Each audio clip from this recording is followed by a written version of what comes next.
When you did the In Utero sessions, you did, I think, 6 songs, but only one of them had vocals. Is this correct? Correct. Do you remember why you guys didn't record vocals for the other 5 songs you guys did for the In Utero sessions? Kurt couldn't be bothered. Just didn't want to. He did one vocal and then said, all right, we're done. Really? That was it. Now, they booked 2 days at least, and the whole first day, nobody showed up. Really? I basically was sitting in the studio. If I remember correctly, it was either the first... When they finally showed up, it was evening. Whether there was an entire day when they didn't show up, I honestly don't remember. I may be exaggerating. But I do know they kind of annoyed me because I expected them to show up, on time, eager to record like most people were, but they didn't. When they finally showed up, they banged through 6 songs, and it was the only time I recorded Dave Grohl in the studio. And there's a funny story about this, which was all the time I'd been working in this building for 5 years as Reciprocal Recording and for 2 years as word of mouth recording. We never had, we had one noise complaint from the police in like 1987 or something like that. Mm-hmm. Never again until I had Dave Grohl playing drums in the building because he was so loud. And police actually came to the door, and I tried to explain to them, I've got Nirvana in here, and they didn't really care who it was. Yeah. They just said, can you keep it down a little? But, I think we had one more song to record or something, and, that was that.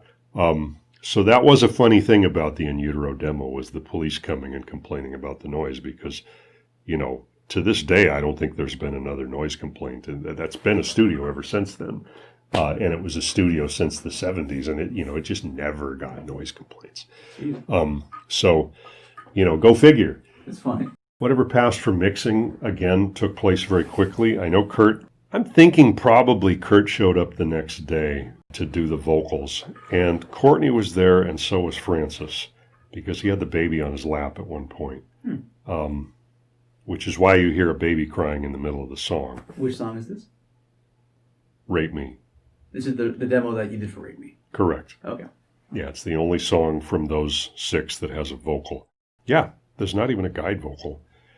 So, of course, I didn't, he told me the titles at the time, such as they were, and it's unfortunate, really, because without a vocal, they're not very interesting.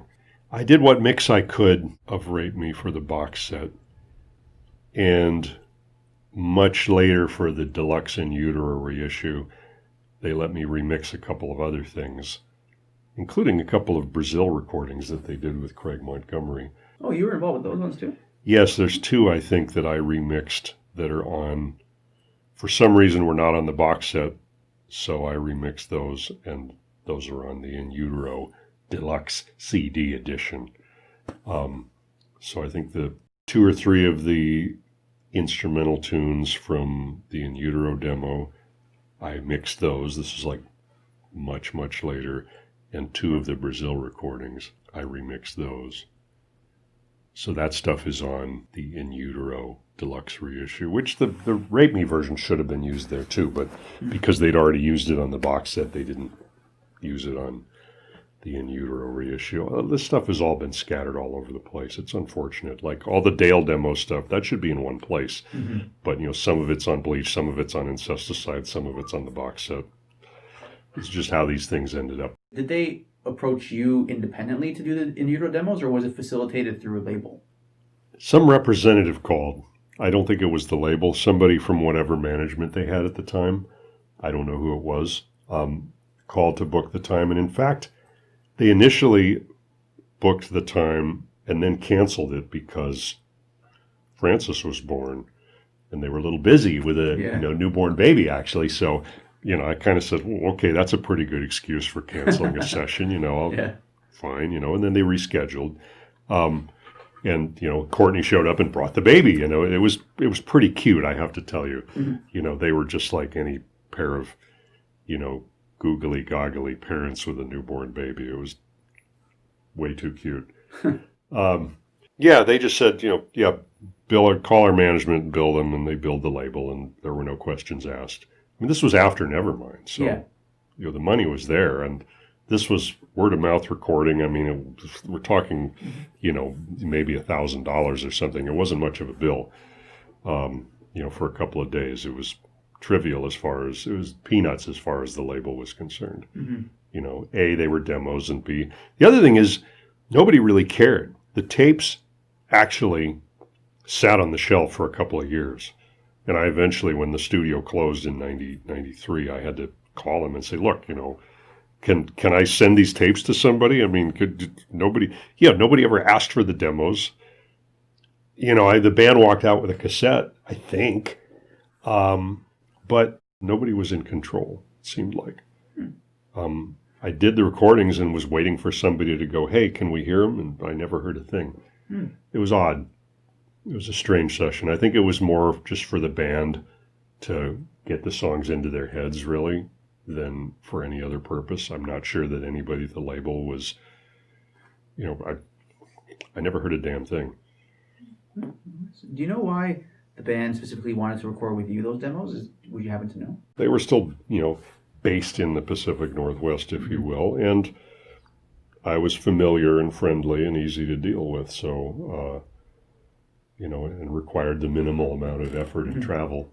Yeah. And I think they felt a little overwhelmed with the whole recording process for Nevermind, and, having to travel to the Midwest and deal with people they didn't know, and, the guy there, and they love Butch, and then, having some guy in LA mix it and, going through that whole, I think they wanted to do something quick and simple and easy at that point, hence calling me up and saying, hey, we want to record some songs on the 8-track machine. Now, I was under no illusions that I was recording the next Nirvana record at that point. I knew that they were just going to bang out some demos. So I was hoping they would at least, finish the vocals. But, I think Kurt left and he said, oh, yeah, we'll come back and finish the vocals later. And they never did. And nobody ever called for the tapes. So it was a strange session. Yeah, this was, they weren't called the In Utero demo sessions because, of course, there was no In Utero yet. This was in, 92, I think? A full year and a half, I think, before In Utero was actually released. Yeah, they came in and they said, at this point, Reciprocal Recording was closed. The building still had a recording studio in it, which was called Word of Mouth Recording. And it was different equipment, but we still had the old Reciprocal Recording 8-track machine in the building. And Krist and Kurt specifically wanted to use the 8-track machine just for old time's sake, plus, because A, I think they knew they were demos, and B, they enjoyed the sound of it. And I think they recorded, I'd have to look at my own diaries and notes to really say this definitively, because I remember waiting around a whole day and having the band finally show up in the evening sometime. Was that the first time you met Dave Grohl, those sessions? I think not. I think the first time I met Dave Grohl was at the Crocodile. And I seem to remember, I don't even think it wasn't even a Nirvana show. He just happened to be hanging out at the Crocodile Cafe. I think that's the first time I met him. And, and so, him and Krist were hanging out or something, and someone introduced me. I don't remember much about it, but I'm pretty sure I met him briefly before that. And that was the only other time. And other than decades later in Brooklyn at the Rock and Roll Hall of Fame thing, I don't know if I saw him again. Thanks for watching, guys. If you like what you see, make sure to subscribe for more. All the videos on this channel are original. I'm the one conducting all the interviews and editing all the videos together. So if you guys like what you see and you want to support, the best way to do so is honestly just to subscribe. Lots more to come.